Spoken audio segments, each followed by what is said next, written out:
Conteúdo que nós já havíamos comunicado na primeira oportunidade, para que nós possamos seguir adiante. Então temos ali na tela já a reprodução. Quem é que está me ajudando aí nas imagens? Amém? Então vamos começar a passar, viu? Então primeiro o texto, vamos ler aqui juntos o texto inicial, porque é o texto base aqui do nosso estudo. Então está em Apocalipse 3:10, você pode acompanhar na Bíblia, ou então na tela que já está ali. Veja, visto que você guardou a palavra de exortação à perseverança, o Senhor Jesus Cristo falando por meio do apóstolo João, que estava na ilha de Patmos, então ele ordenou a João que escrevesse carta às 7 igrejas que estavam na região, que chamava-se Ásia naquele contexto, e que equivale hoje ao território da Turquia que está na Ásia, que a Turquia está na Europa e na Ásia ao mesmo tempo. Então a parte maior que a parte que está na Ásia, e ali estavam então as 7 igrejas, essas 7 igrejas às quais foram destinadas estas cartas. Esta carta especificamente é a carta destinada à igreja de Filadélfia. Então o Senhor Jesus está fortalecendo a fé da igreja de Filadélfia, da mesma forma como o Senhor Jesus conhece a minha e a tua necessidade, da mesma forma como Ele sonda o meu e o teu coração, como Ele sabe aquilo que nós precisamos, como Ele sabe a luta que nós enfrentamos, as batalhas que nós temos travados para ser fiel, aquilo que nós temos que negar, que temos que rejeitar para continuar nessa caminhada, como Ele mesmo advertiu: quem quiser vir após mim, tome a cada dia a sua cruz e siga-me. Então nós temos tomado nossa cruz e temos seguido após o amado Mestre, mesmo o caminho sendo estreito e a porta sendo estreita. Caminho largo e porta larga é para quem não quer ter compromisso com Deus, mas nós andamos por esse caminho estreito, porque nós sabemos que do outro lado estão as mansões celestiais, e o Senhor Jesus está conosco a cada momento da caminhada. Então, da mesma forma como Ele disse à igreja de Filadélfia: porque guardaste a palavra da minha exortação. O que é uma exortação? Uma exortação é quando um pai chega para um filho e dá um conselho. Só que quando um pai dá um conselho para um filho, e o filho estava muitas das vezes tomando um caminho errado, e ele sabe que aquele caminho vai trazer prejuízo à sua vida, o pai necessariamente dará aquele conselho de uma forma enérgica. Por quê? Porque ele tem verdadeiro amor por esse filho. Muitas das vezes um amigo da escola pode até também dar um bom conselho, falar: rapaz, não faça isso, isso vai fazer mal para você, isso vai te prejudicar. Mas ele não tem um compromisso muito sério com você. Então ele vai te dar no máximo uma dica. Fala: não vai por isso aí não anda com essas pessoas não, ou não use esse tipo de coisas, que isso vai te trazer um prejuízo. Mas se você quiser usar, também é problema seu. Se você quiser andar com essas pessoas, também é problema seu, não vou meter na sua vida, Você é dono do seu nariz. Então um amigo, no máximo, ele dá uma dica sobre alguma coisa que ele entenda que vai fazer algum mal para você. Mas um pai ou uma mãe que vê um filho tomar um caminho errado, ele não vai se contentar em apenas dar um conselho de leve, em apenas dar uma dica acerca daquilo que é certo, daquilo que é errado. Não, ele vai fazer o máximo para tirar o filho do mau caminho, ele vai fazer o máximo para chamar a sua atenção e para que ele possa entrar no caminho reto, no caminho correto. E aonde nós temos da parte de Cristo para nós, num primeiro momento, a palavra de exortação.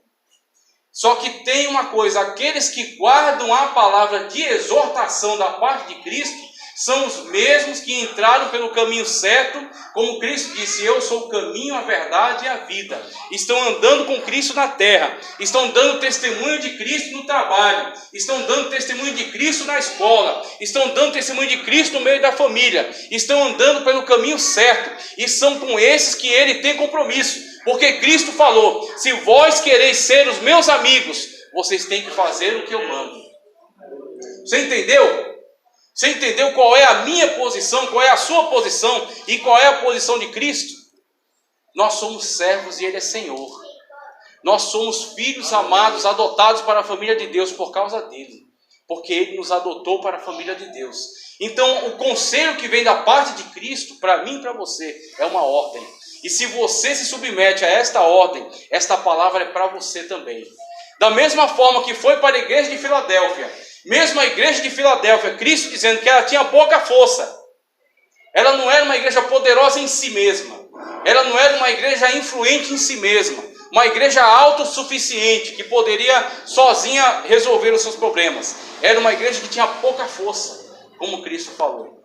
É uma igreja que tinha dificuldades a enfrentar, que tinha batalhas a travar, mas ela era fiel. Em todas as circunstâncias, em todas as situações, mesmo diante de todas as dificuldades, mesmo diante de todos os desafios, ela se mantinha fiel. E quando você é fiel no meio da prova, Deus não deixa você sozinho, Deus não te abandona. Você não tem condições de entrar na cova e sair dela ileso. Só que você é fiel na cova e Deus entra com você e faz com que os leões não toquem em você. Você não tem condições de desafiar Babilônia e entrar na fornalha e sair de lá ileso. Só que porque você foi fiel e não se dobrou aos ídolos, o Senhor entra com você no meio da fornalha, e quando eles olham, vem o quarto homem com a aparência do Filho dos Deuses andando junto com você no meio da fornalha, porque você foi fiel.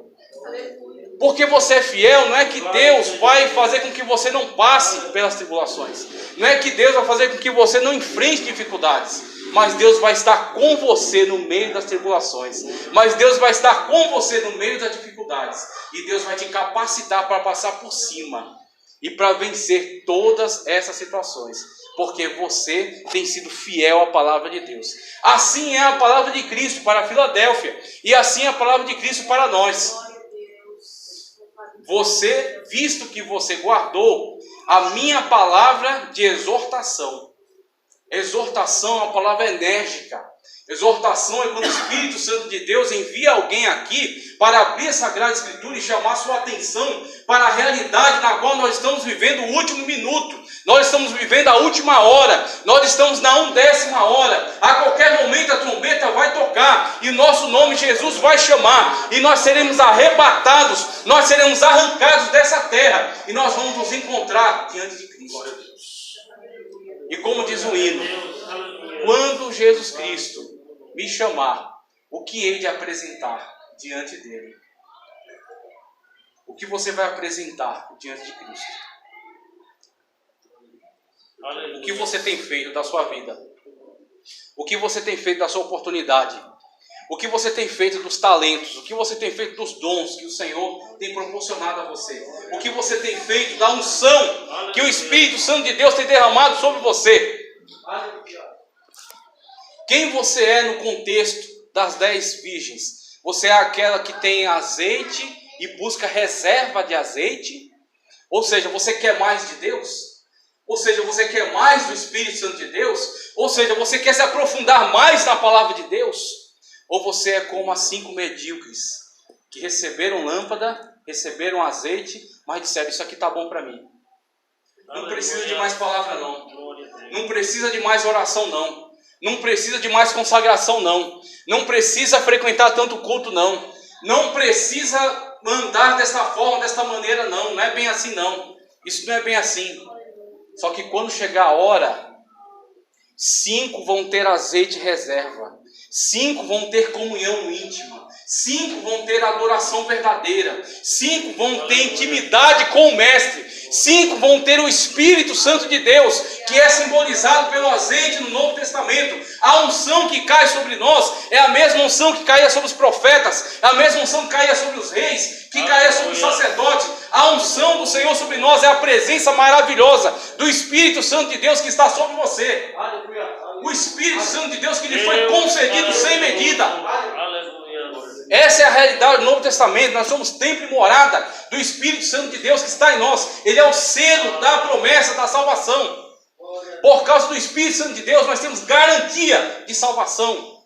Só que você quer mais do Espírito Santo de Deus? Você quer se aprofundar mais nas coisas de Deus?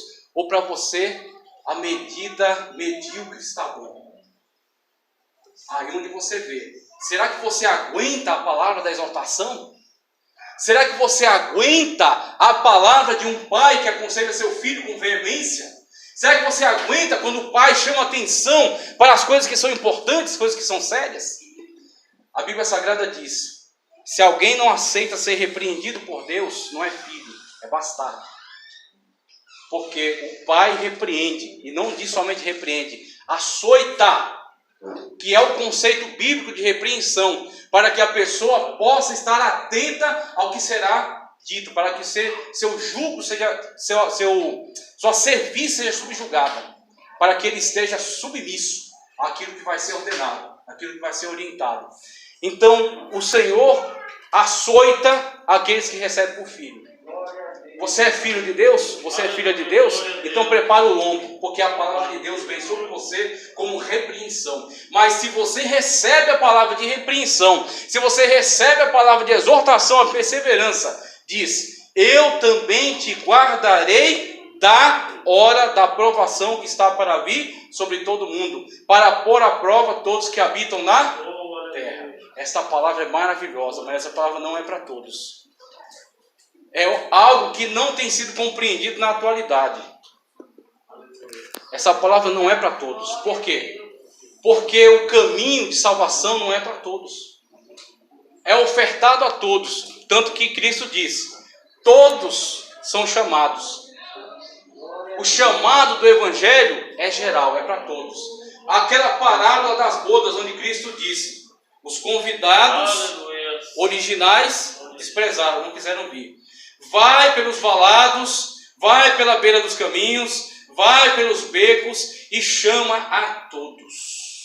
Ah, mas é mendigo, não interessa, entra. Ah, mas era um criminoso, não importa, venha. Ah, mas estava se prostituindo, não interessa, pode entrar. Ah, mas estava fazendo, não importa, pode vir. Agora tem uma regra: todos são chamados, mas que aquele que vai entrar tem que tirar a roupa velha do pecado e colocar uma veste nova, branca, purificada, de santificação, de santidade, que é dada por Cristo. Uma roupa branca, vestes brancas, purificadas. E tem que ser ungido com a unção que é o Espírito Santo. Aquele que recebe essa palavra, aquele que é fiel a essa palavra, aquele que se submete à palavra de Deus, a este Cristo diz: te livrarei da hora da tribulação, te livrarei da hora da tribulação, te livrarei da hora da tribulação, porque você tem um compromisso comigo e eu tenho um compromisso com você, e eu te livrarei da hora da tribulação. Pode passar para o próximo? Como o texto que a gente analisou, o original grego desse texto, desse mesmo texto que a gente acabou de ler, ele emprega, quando diz dá, esse dá, te livrarei dá, que está em vermelho, está marcado também em vermelho ali no original grego, ektes. Esse ektes é um movimento de dentro para fora. De dentro para fora. Quando você fala de algo que vai permanecer dentro, você emprega o grego eis. Esse eis, sim, é permanecer dentro. Mas quando é algo que está sendo tirado, estava dentro, e está sendo tirado, é ektes. Esse ektes é exatamente o diferencial entre aqueles que vão ficar para a grande tribulação e aqueles que serão arrancados da tribulação, porque nós já estamos vivenciando tribulações. É isso que o Espírito Santo de Deus quer despertar você nessa noite. Você conhece o tempo em que você está vivendo? Você tem noção do tempo em que você está vivendo? Da situação do mundo na qual nós estamos vivendo? Nós estamos no meio do princípio das dores.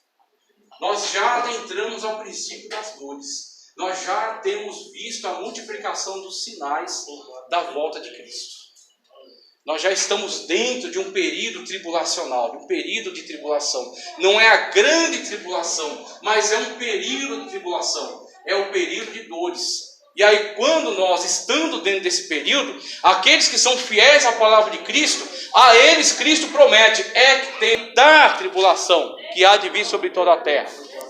Vamos continuar, vamos seguir. É com luz, é sem luz?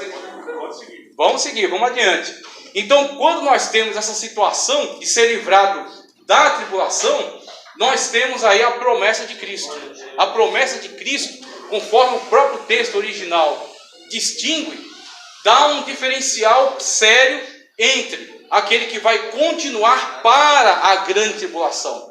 E aí, com relação à grande tribulação, nós temos alguns textos muito claros que se relacionam com isso. Ó, já voltou ali, ó.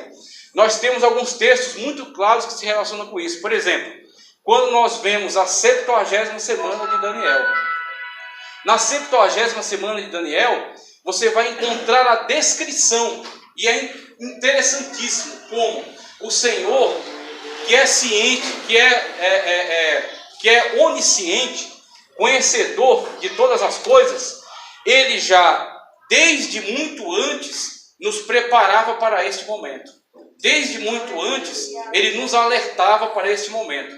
Daniel, quando começou a orar, é interessantíssimo, quando você começa a ter um compromisso maior com Deus, você tem uma visão sobre o que é ter um compromisso com Deus. Você fala, vou orar a Deus porque eu quero esse dom. Eu vou orar a Deus porque eu quero esse talento. Eu vou orar a Deus porque eu quero desenvolver esse ministério. Mas quando você começa a se envolver seriamente naquilo que você está buscando, o Senhor te revela algo muito maior, que foi exatamente o que aconteceu com Daniel. Daniel começou a orar pelo quê? Daniel não estava orando voltado para temas escatológicos. Daniel estava buscando acerca do fim dos tempos. Não, ele estava orando por quê? Porque Daniel lia a Bíblia. Daniel, desde que foi levado para o cativeiro, sua postura foi uma postura diferenciada. Como é que você quer receber bênçãos diferenciadas se você agir igual a todo mundo? Daniel entendeu isso desde o princípio. Se ele queria algo diferenciado da parte de Deus, ele não podia ser igual a todo mundo. Ele tinha que agir de uma forma diferenciada. Ele tinha que agir, ter um compromisso com Deus de uma forma específica, especial. E foi isso que ele tratou de fazer. Ele assumiu uma aliança com Deus. Um compromisso com Deus, de não se misturar com a prostituição de Babilônia, de não se misturar com os ídolos de Babilônia. E quando ele assim o fez, o que Deus fez em relação a ele? Deus honrou. Deus honrou ele de uma maneira diferenciada também, em coerência com a postura dele. Assim é que a igreja de hoje, ela quer uma bênção de Deus especial. Como é que ela pode ter algo de Deus especial se ela se comportar igual a todo mundo? Se ela for junto com a maré, se ela dançar conforme a música. Não, a igreja está em contradição com o mundo, como diz o apóstolo João.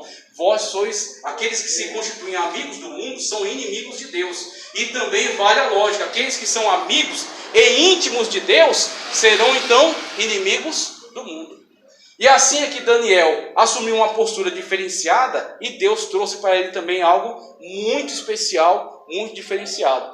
Primeiro, com relação ao seu ministério, a honra, né, que Deus promoveu a ele, quando se tornou governador de muitas províncias, quando se tornou conselheiro do rei, tá certo? Quando esteve junto à realeza, e também quando Daniel passa a orar pela volta do cativeiro.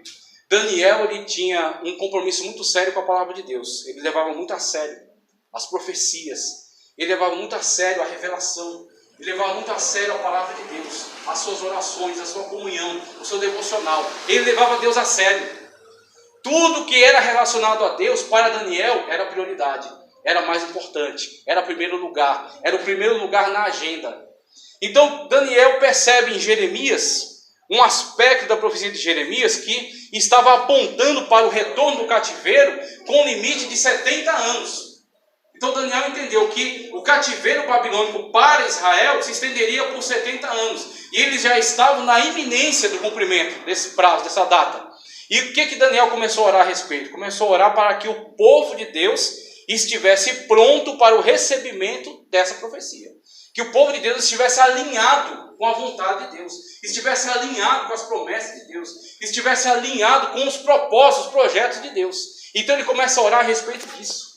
Aí quando Daniel começa a orar a respeito disso, dos 70 anos do cativeiro de Jeremias, Deus pega Daniel e fala: você quer uma revelação acerca disso? Pois eu vou te dar algo muito maior. Eu vou te dar algo muito além das tuas perspectivas. Eu vou te dar algo muito além da tua expectativa. Foi quando Deus enviou o anjo para Daniel, teve aquela batalha nos céus. Miguel se deslocou para poder romper aquela barreira, para poder romper, né, aquela tentativa dos demônios de impedir o progresso. Mas chegando o anjo até Daniel, trouxe a revelação. E a revelação foi das 70 semanas, ó, a revelação acerca da 70ª semana de Daniel. 70 semanas de anos. Então, quando Daniel traz aquela revelação especificamente, e ele vai elencando cada fato dentro daquelas semanas, você tem todo o desenvolvimento histórico. Desde a época da reconstrução dos muros, até a crucificação de Cristo, você tem a previsão daquilo em Daniel, e até o período em que haveria o parêntese profético e futuramente a chamada 70ª semana, que é a última semana de anos. Uma semana, 7 anos. 7 anos dividido em 3 anos e meio de falsa paz e 3 anos e meio de grande tribulação, que é a última semana que está ainda para se cumprir no relógio profético, conforme indicado por Daniel. Então, quando nós temos essa revelação, o que nós podemos glorificar a Deus a respeito? Que o Senhor, tudo que o Senhor faz, nada Ele faz sem avisar. As pessoas não podem olhar e dizer, não, eu fui pego de surpresa. Por quê? Porque Deus já preparou a sua palavra para te instruir. Deus já preparou a sua palavra para te avisar. Somente não está alerta aquele que está distraído. Somente não está alerta aquele que está relapso, que está alienado. Mas aquele que, como Daniel, aí onde entra a postura de Daniel. Qual é a sua postura? O que você faz no meio da prova? O que você faz no meio da tribulação? Cada um tem uma atitude. E a sua atitude gera consequências. Então, uns no meio da prova, o que vão fazer? Vão desmorecer, vão desanimar. Uns no meio da prova vão murmurar. Uns no meio da prova vão se entristecer e vão abandonar. Só que a palavra de Deus, ela não passa a mão em quem faz esse tipo de coisa. Ele diz, aquele que põe a mão no arado e olha para trás não é digno. Não é digno. Você pôs a mão no arado, ou seja, você se comprometeu com Deus. Você se comprometeu com o Senhor. Você se comprometeu com a obra de Deus. E Jesus não enganou ninguém. No mundo tereis aflições, mas tende bom ânimo. Eu venci o mundo. A garantia da minha e da tua vitória não está em nós mesmos, mas sim naquele que venceu o mundo e é para nós a garantia de vitória. Mas no mundo tereis aflições. Ninguém está enganado. Ninguém está aqui iludido. Nós temos promessas de mansões celestiais. Nós temos promessas de vida eterna. Nós temos promessas de esperança, de ressurreição. O que o mundo não tem. O que o mundo não vive. O mundo não tem nem ideia do que seja isso. Eles vivem o seu dia a dia desesperados. Tentando viver até a última gota de emoções, até a última gota de sensações. Por quê? Porque eles não sabem o que será do seu futuro. Na verdade, a palavra de Deus diz o que será do futuro deles. E não é bom. Mas para nós está reservado promessas maravilhosas feitas por Cristo. Aquele mesmo que disse, passará o céu, passará a terra, mas a minha palavra não há de passar. A nossa vida está debaixo das mãos de Deus. A garantia é a palavra de Cristo. Então nós temos promessas de vida eterna. E essas promessas nos tornam também responsáveis. Essa promessa também exige de nós um posicionamento, uma postura, uma responsabilização diante disso. É onde você tem o compromisso de Cristo com aqueles que têm compromisso com Ele. Pode seguir adiante. Vamos lá. Esse foi o léxico que eu trouxe explicando melhor a questão do ectes, do tirados, tá certo? Então, nós estamos num período já de princípio de dores, vivenciando o primeiro manifestação das tribulações. Estamos vendo o cumprimento dos sinais, mas nós não permaneceremos, nós não ficaremos, nós não adentraremos para o período da grande tribulação. Por quê? Porque nós temos um compromisso com aquele que fez uma promessa conosco. E as promessas dele, ele vai se cumprir. Como o Senhor disse em Isaías, a palavra dele não cai por terra. Antes irá e cumprirá aquilo para o qual foi enviada. A palavra de Deus não cai por terra. A minha fé está firmada na palavra de Deus. E tomara que você hoje firme a tua esperança, firme a tua promessa, firme a tua vida na palavra de Deus. Nessa rocha que é a palavra de Deus. Vamos seguir adiante, pode passar. Já li esse texto, o texto de Tessalonicenses, tá ok? Então quero passar adiante. Quando Paulo nos dá uma descrição muito clara acerca do grande momento, do momento do tocar da trombeta e quando nós fomos chamados para perto do nosso Senhor. Vamos agora trabalhar a partir desse material, que é um material que eu não trouxe na aula passada, né, no culto passado. Pode deixar aí, eu vou passar aqui o meu também. Todo esse material vai ficar disponível para vocês em PDF. Eu já passei para o pastor Paulo e ele pode distribuir para vocês aí, para vocês lerem melhor em casa. Deixa eu controlar o tempo aqui. Vamos lá. Veja. Meu Deus, já passou um tempão. Evangelho de Mateus. Aí quem quiser pegar a Bíblia pode ler, ou quem conseguir ler ali. Está pequeno porque o texto é grande. Mas vamos lá. Evangelho de Mateus, capítulo 24. Tá certo? Evangelho de Mateus, capítulo 24, versículos 1 ao 24. Esse texto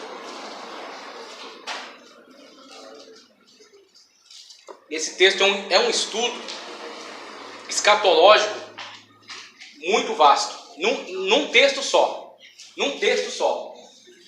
Num ensinamento que Cristo trouxe, estava falando ali entre os judeus, estava instruindo acerca desse tempo. Mateus 24, 1 ao 24. Mateus 24, 1 ao 24. Nesse ensinamento, cada aspecto daquilo que Cristo está trazendo nesse texto pode ser associado a um determinado contexto escatológico que nós estamos estudando. É isso que nós vamos ver aqui. Veja só. Mateus capítulo 24, versículos 1 ao 24. Vou começar a ler aqui e a gente vai acompanhando, tá certo? Conforme está na tela. Veja só. E quando Jesus ia saindo do templo, aproximaram-se dele os seus discípulos, que lhes mostraram a estrutura do templo. Jesus, porém, lhes disse: não vedes tudo isso? Em verdade vos digo, que não ficará aqui pedra sobre pedra que não seja derribada.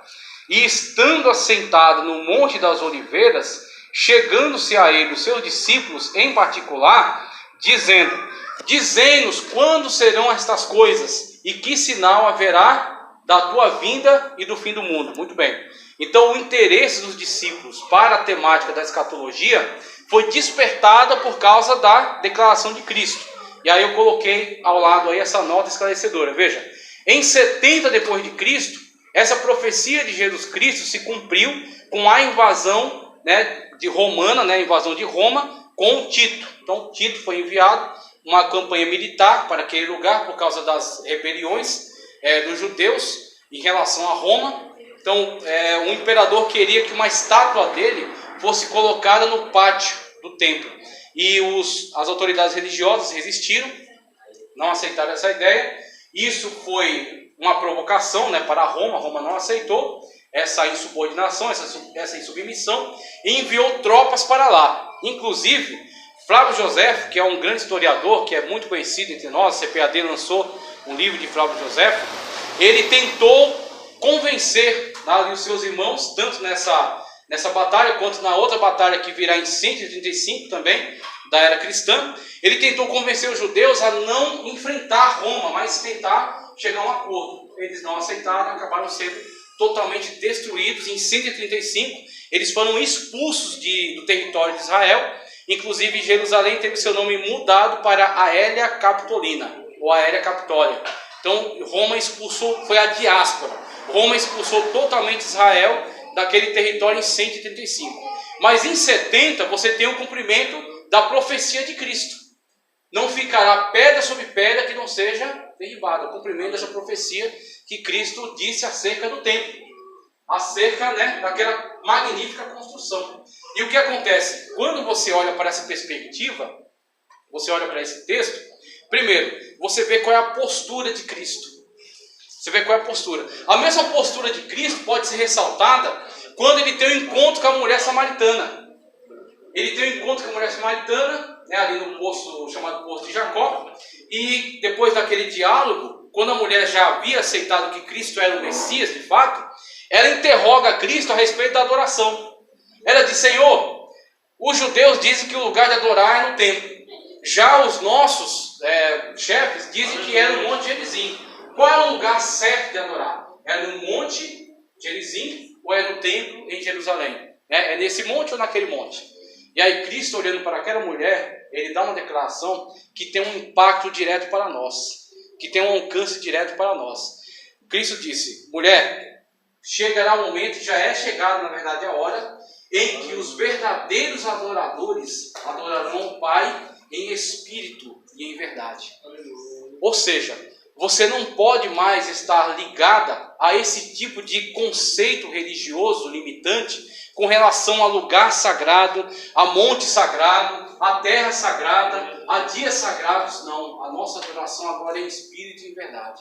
Nós adoramos ao Senhor constantemente. Nós oramos ao Senhor constantemente. Nós estamos, como Paulo disse, vivendo, de acordo com a palavra de Deus. Ele diz, tudo que façais, façais por fé. Então tudo que nós estamos fazendo em conexão com o Espírito Santo de Deus. E por que isso é importante para esse contexto no qual nós estamos falando de arrebatamento? Porque nós temos uma igreja, e aí aquilo que eu já citei no começo aqui da minha fala, que está ligado àquilo que a gente estudou na EBD. Quem teve aqui na EBD? Quem teve na EBD? Quem veio? Maravilhoso, né? Todo mundo veio, né? O tema da EBD. Aí fizeram bonito. O tema da EBD. O tema da EBD estava muito ligado a essa questão das virgens, as 10 virgens, as 5 virgens prudentes e as 5 loucas. Agora presta atenção, as 10 eram virgens. Ou seja, as 10 eram convidadas das bodas, eram convidadas da grande festa, estavam todas habilitadas a entrar na festa. As 10 eram virgens. As 10 receberam lâmpadas. O que era lâmpada na época? Ninguém tinha lanterna. Então era uma lâmpada. Era o quê? Era um jarrinho assim. Uma vez eu fui numa exposição, eu vi. Parecia uma panelinha pequena. Pequeno jarrinho, um orifício maior aqui e um menor ali. Você colocava aqui o azeite, o óleo, aí você acendia e fazia uma pequena chama ali. E aí você conseguia se movimentar com aquela pequena chama. Então todas tinham lâmpada. Todas tinham azeite. Todas receberam azeite. Só que o que vai fazer diferença entre o que serve a Deus e o que não serve a Deus, como diz Malaquias? Aqueles que receberam, que eram virgens, estavam no grupo, eram convidadas, tinham convite, tinham acesso, tá certo, ao banquete. Receberam ferramenta da parte de Deus, receberam dom, receberam talento, receberam lâmpada, ok? Receberam azeite, capacitação, o Espírito Santo de Deus, o Espírito lhes foi dado. Só que 5 delas não se contentaram em apenas ficar no básico. 5 delas não se contentaram apenas em receber aquilo e ficar no comodismo, e ficarem estagnadas. 5 delas se interessaram em ir um pouco mais além, e buscar um pouco mais de Deus, e ter um azeite reserva.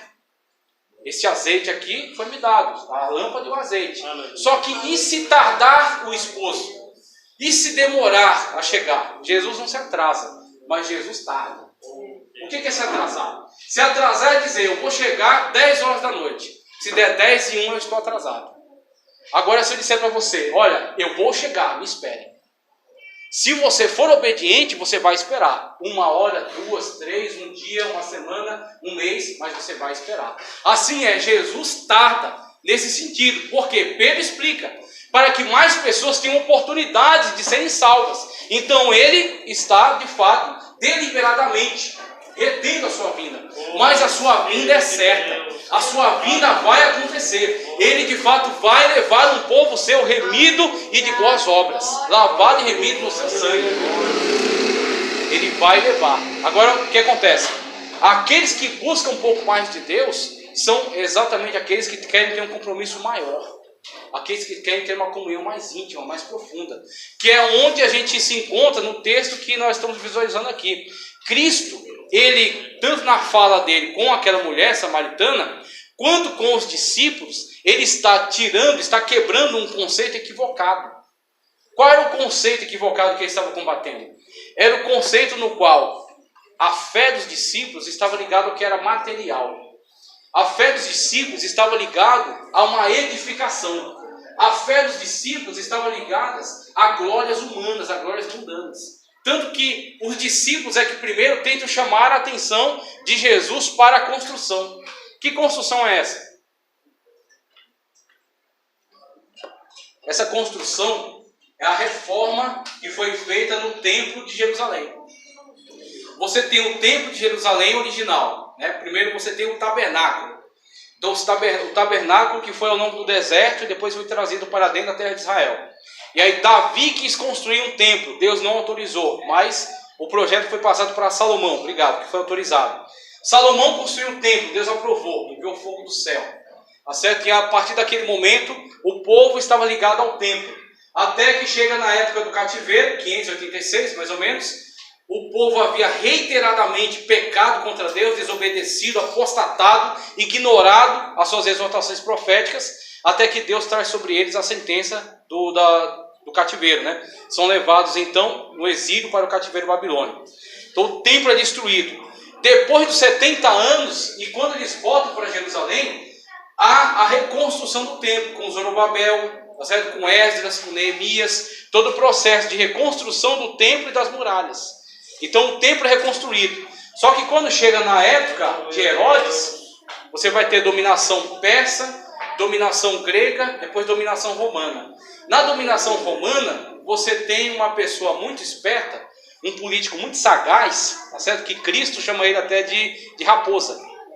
Aquela raposa. Você tem um político muito sagaz que era odiado pelos judeus, que era Herodes. Então você tem o primeiro Herodes, depois o filho dele vai assumir, e ambos eram muito odiados pelos judeus, porque eles tinham uma descendência idumeia. Eles eram descendentes dos edomitas. Então, eles foram colocados por Roma para governar ali, mas eles eram detestados, odiados pelos judeus. Aí o que ele faz? Para ganhar a amizade dos judeus. Ele olha para o templo, ele era um grande construtor, ele construiu o porto de Cesareia, ele construiu o chamado Heródion, ele construiu a fortaleza de Massada, ele construiu muitas obras grandiosas. Ele é um grande construtor. E o que ele faz? Tá bom, os judeus me detestam, não gostam de mim, eu vou ganhar eles agora. O que ele faz? Ele investe no templo. O templo foi reconstruído, mas foi reconstruído com poucos recursos. Não aquela glória que tinha o templo de Salomão. Então o que ele faz? Vamos fazer uma grande jogada aqui. Vamos ganhar o coração deles. Vamos fazer isso aqui uma obra extraordinária, uma obra gigantesca. Só para vocês terem noção. Ainda tem o resto do muro exterior do templo ainda. Aquele muro onde os judeus vão lá orar, se lamentar, chamado Muro das Lamentações. Somente uma pedra, se eu não me engano, tem uma pedra que foi localizada, que ela tem 1 tonelada. 1 tonelada, uma pedra que foi serrada da montanha e foi arrastada para lá. Apenas uma pedra. Só para você ter a noção da grandiosidade, da suntuosidade da construção, da edificação. E aí, com aquela construção, ele consegue ganhar o apoio dos judeus para ele. Então, os judeus não passam a amá-lo, mas pelo menos o toleram. Então, tudo bem, já que ele está beneficiando a gente de alguma maneira, então deixa ele governar, deixa ele aí. E aí passa, né, a ter pelo menos aquela relação de proximidade com os judeus. Aí o que acontece? O Senhor Jesus Cristo exercendo o seu ministério. O Senhor Jesus Cristo trazendo a palavra da verdade. Os discípulos chegam para Cristo e falam: Senhor, olha essa construção. Olha que coisa magnífica. Olha que coisa extraordinária. Olha que coisa bela, né? Que coisa suntuosa, extraordinária. E aí Cristo confronta eles. Da mesma forma que o Espírito Santo de Deus está te confrontando nessa noite. Como o Espírito Santo de Deus está te alertando nessa noite. Como o Espírito Santo de Deus está te trazendo a consciência nessa noite. Para onde estão voltados os teus olhos? Aonde está o teu coração? Como Cristo disse em outra palavra, aonde estiver o teu tesouro, ali está o teu coração. O que tem mais valor para você? As coisas de Deus ou as coisas do mundo? O que tem mais valor para você? As coisas, os interesses, o assunto de Deus ou as coisas diversas da vida? Será que Cristo está no centro do teu coração? Será que Cristo está na primazia da tua vida? Será que Cristo é mais importante para você até do que sua própria vida? Porque se assim não for, Cristo disse: aquele que amar mais o pai ou a mãe do que a mim, não é digno. Cristo não veio para ocupar segundo lugar. Cristo não veio para estar na periferia. Cristo não aceita estar na tua vida somente como algo para se fazer quando sobrar tempo. Ou Ele é o Senhor da tua vida, ou você não tem nada com Ele. Ou Ele é o Deus da tua vida, ou você não é o servo dele. Ou Ele é a prioridade da tua vida, ou você não é a prioridade dele. Cristo veio para ser prioridade, porque Ele é Deus, porque Ele é Senhor, e somente através dele nós temos salvação. Cristo confronta eles: pois eu digo para vocês, não ficará pedra sobre pedra que não seja derrubada. E eu posso destruir e reconstruir em 3 dias. Veja, ele fez 2 coisas. Primeiro, ele destruiu, né, aquele conceito equivocado que os discípulos tinham em relação àquela construção. Ou seja, da mesma forma que ele tinha feito já com a mulher samaritana. Fala, o lugar de adoração não é aqui, não é ali, não é um templo, não é uma edificação, não. Adoração é toda hora. Espírito Santo de Deus está presente dentro de você. Você é templo morada. Aonde você vai, Deus está com você. Vocês têm que estar em constante oração, em constante adoração. O lugar de se congregar é o lugar de congregar adoradores, porque nós somos um corpo. Cristo é a cabeça e nós somos um corpo. Mas nós somos um corpo de adoradores. E aí Cristo confronta eles com essa palavra e depois ele diz: olha, o templo na verdade não é esse templo de pedra. O templo sou eu, que destrói esse corpo, ou seja, que entrega ele na morte e depois de 3 dias ressuscita. Então Cristo é o nosso templo. Cristo é como foi a barca para Noé. Cristo é a arca da nossa salvação. Nós temos em Cristo tudo que nós precisamos. Então, primeira coisa, Cristo faz destruir esse conceito. Por quê? Porque vai ser exatamente o conceito por meio do qual o anticristo vai ganhar Israel. Vai ser exatamente com a mesma estratégia. Toda estratégia do anticristo, ela foi testada ao longo da história e depois verificada a sua eficácia e depois será aplicada. Toda estratégia dele no seu governo já foi testada ao longo da história. Tanto que você tem essa estratégia que funcionou com os judeus, vai funcionar de novo. Por quê? O templo foi destruído na época de Roma, cumprimento da profecia de Cristo. Depois, na sequência histórica, vieram outros povos. Dentre os povos que vieram os muçulmanos ou islâmicos. Os islâmicos, quando dominaram aquela região, construíram ali uma mesquita. A mesquita de Al-Aqsa, ou a mesquita de Omar. Está construída bem na área onde era antigamente o templo de Salomão. E eles atribuem àquela mesquita uma importância histórica para eles. Segundo eles, está ali uma pedra na qual Maomé foi levado ao céu.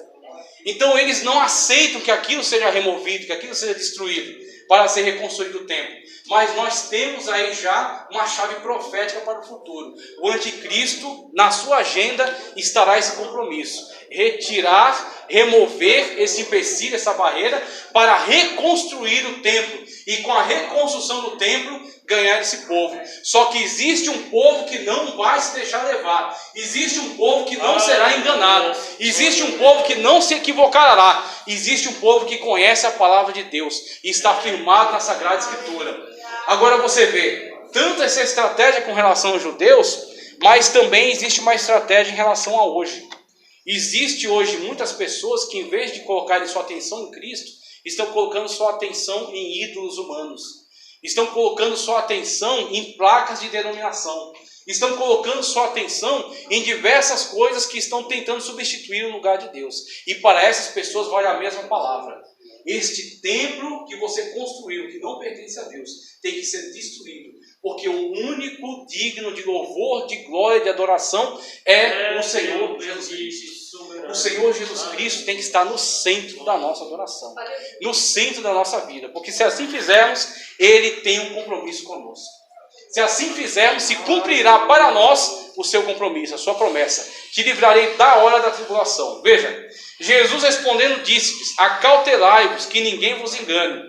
Porque muitos virão em meu nome, dizendo: eu sou o Cristo, e enganarão a muitos. E ouvireis de guerras e de rumores de guerras. Olhai, não vos assusteis, porque é mistério que isso tudo aconteça, mas ainda não é o fim. E porquanto se levantará nação contra nação, e reino contra reino, e haverá fomes e pestes e terremotos em vários lugares. Mas todas essas coisas são o quê? Princípio de dores. Então Cristo primeiro, Ele traz o foco para si. Ele traz o foco para si. Ele diz aos discípulos: o foco não está nessas coisas em volta, não está no templo, não está em Israel. O foco está em mim. Você tem que olhar para mim. Você tem que olhar para aquilo que eu estou fazendo. Você tem que olhar para aquilo que eu estou ensinando, para a exortação que eu estou dando. E aí, uma vez que o foco estava nele, ele traz agora os sinais. E esses sinais são exatamente os sinais que nós temos vivenciado. São exatamente os sinais que nós temos contemplado. Só está assustado com a pandemia quem não conhece a palavra de Deus. Só está assustado com os rumores de guerra, como nós temos vivenciado, como nós temos visto. Temos aí a primavera árabe que já aconteceu, o levante do ISIS, a multiplicação do terrorismo. Temos diversas situações que o mundo tem sofrido, que de fato são situações difíceis. Mas uma coisa é nós nos entristecermos com essas situações, que de fato são tristes, são terríveis. E outra coisa é estarmos estupefatos. Não estamos. Nada disso é surpresa para aquele que conhece a palavra de Deus. Aquele que conhece a palavra de Deus diz que sabe que Cristo disse: haverá guerras e rumores de guerras. Por quê? A guerra e aquele que lucra com a guerra. E é aquele que lucra com o rumor da guerra. O rumor da guerra que causa problemas, que causa desequilíbrio, que causa variação na bolsa de valores, por exemplo, nos mercados, no fechamento de mercados, no levante de outros mercados. E assim as guerras e os rumores de guerra são interessantes para muitos líderes, para muitos governantes. E aí, quando nós vemos essas situações do mundo, e essa manipulação das informações, e essa multiplicação desses conflitos, nós já sabemos, está perto o verão. Está perto o raiar de um novo dia. Está perto o tocar da trombeta. Está perto a vinda do Filho de Deus. Está perto a saída da igreja. Está perto o momento de nós partirmos para as mansões celestiais. Mesmo que essas notícias são terríveis, haverá guerras e rumores de guerra. Haverá peste. E aí nós temos a situação que nós estamos vivenciando hoje. Algo que nunca havia sido visto. Algo que afete o mundo de uma forma total, de uma forma geral.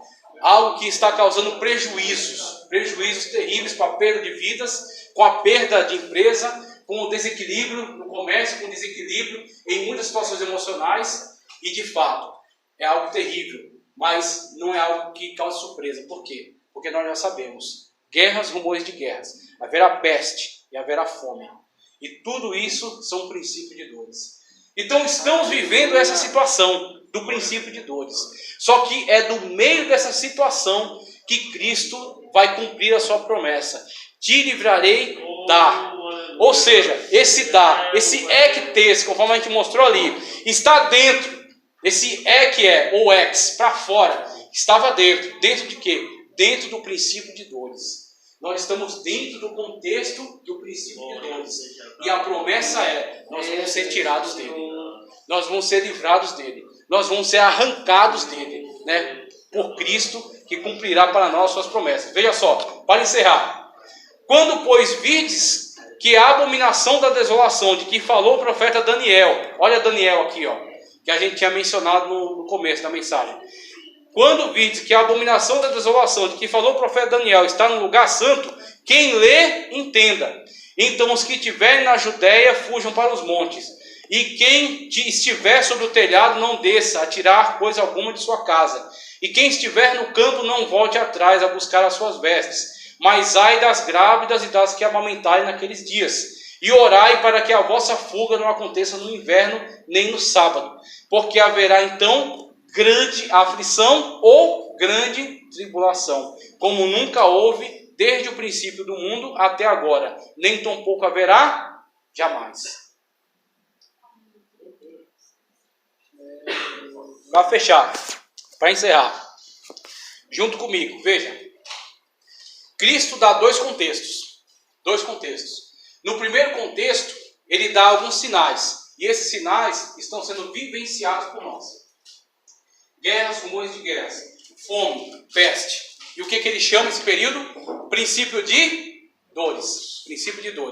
Depois, ele coloca uma marca divisória. Ele coloca uma linha divisória muito clara entre este período, princípio de dores, e o próximo período. Qual é a marca divisória que ele coloca? Quando virdes a abominação da desolação no lugar santo, como falou o profeta Daniel, quem lê, entenda. O que falou o profeta Daniel? O profeta Daniel falou acerca da 70ª semana e daquele que se colocaria no lugar santo. Onde está o lugar santo? Conforme indicado no texto do Antigo Testamento, no conceito do Antigo Testamento, está em Israel. O que está acontecendo hoje no lugar santo? Você tem o templo de Salomão destruído e a mesquita de El-Aqsa. Então, o que haverá para o futuro? A remoção da mesquita, a reconstrução do templo. Inclusive já tem um grupo organizado, um grupo que trabalha especificamente para reconstruir o templo, já está esperando somente o aval, a autorização. Quando houver a reconstrução do templo, a mesma estratégia do passado se valerá no futuro. O Herodes do passado, que ganhou os judeus com o tempo, será o anticristo do futuro, que ganhará também o povo de Israel numa aliança. Firmará aliança com o teu povo e quebrará no meio da semana. Em que situação ele quebrará essa aliança? Ele quebrará essa aliança na descrição que Cristo deu. Quando virdes a abominação da desolação no lugar santo. Ou seja, no meio da semana, ele vai quebrar a aliança que havia feito com Israel, por ter reconstruído o templo. Ele vai adentrar ao lugar santo e ele vai exigir adoração a si. Meu Deus. Por quê? Porque ele agirá na eficácia de Satanás. Ele agirá na eficácia de Satanás. É bom para a gente acordar. Veja só. Ele agirá na eficácia de Satanás. Então ele buscará adoração para si mesmo. Quando ele buscar essa adoração, qual será a reação dos judeus? Os judeus, infelizmente, não todos os judeus, muitos deles aceitaram a Cristo. Inclusive, você se surpreenderia se você buscasse numa pesquisa o número de judeus que já se converteram. Você tem uma gama enorme de judeus que se converteram a Cristo. E aceitaram a Cristo como o Messias, como o seu Salvador. E que vão subir junto conosco no arrebatamento. E que lá verão aquele seu Senhor, que os seus antepassados crucificaram, mas que eles aceitaram como o único e suficiente Salvador. Aleluia, glórias a Deus. É surpreendente. E quando acontecer essas coisas, veja, aquele se colocará, né, a abominação da desolação, se colocará no lugar santo, que Daniel já havia falado. Cristo disse, quem lê entenda. Ele quebrará a aliança com Israel, exigirá adoração. Os judeus recusarão essa adoração. Quando eles recusarem essa adoração, qual foi a descrição de Cristo? Para fechar aqui, para fechar. Qual foi a descrição de Cristo? Veja. Então os que tiverem na Judéia, essa palavra, tem gente que faz confusão com os textos porque não vê o contexto. Tem gente que faz confusão com os textos porque não vê o contexto. Essas descrições não são para nós. Essas descrições são para os judeus. Cristo disse de uma forma muito clara. Então os que estiverem na Judéia, que fujam para os montes. Que estiverem na Judéia, que fujam para os montes. Por quê? Porque uma vez que a aliança for quebrada, virá grande tribulação. O anticristo vai empenhar uma grande perseguição.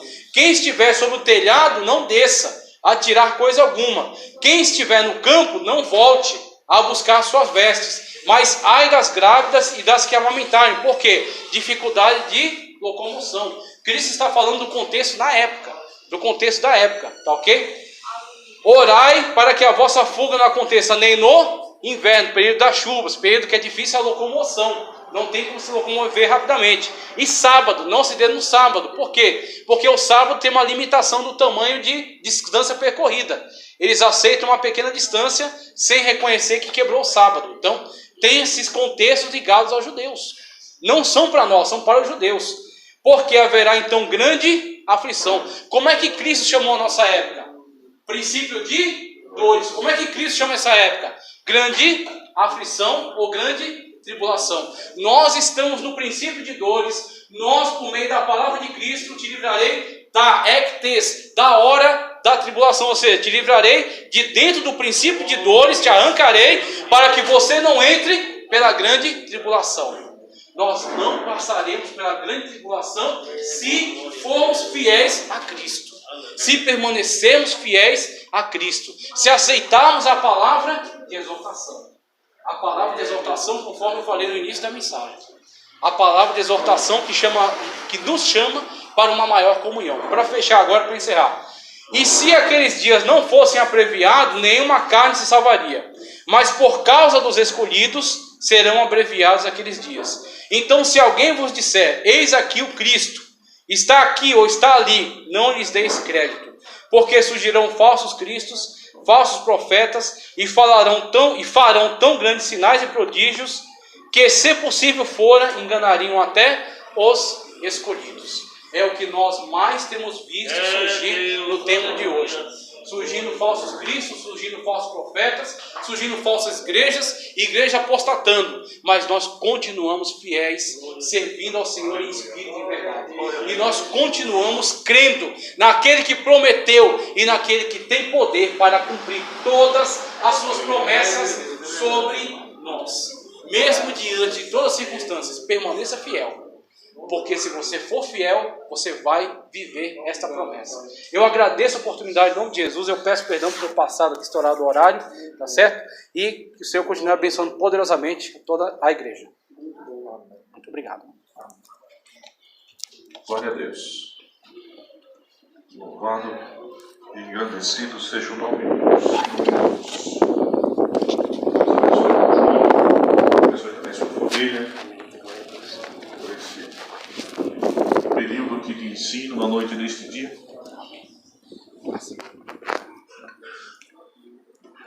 De tão grande valor para nossas vidas espirituais. Nós precisamos a cada dia termos consciência, né, e o máximo de informação sobre este assunto, que nós temos certeza que iremos nos encontrarmos com Cristo, que Ele virá buscar sua igreja, que precisamos caminhar com fidelidade para não passarmos pela grande tribulação.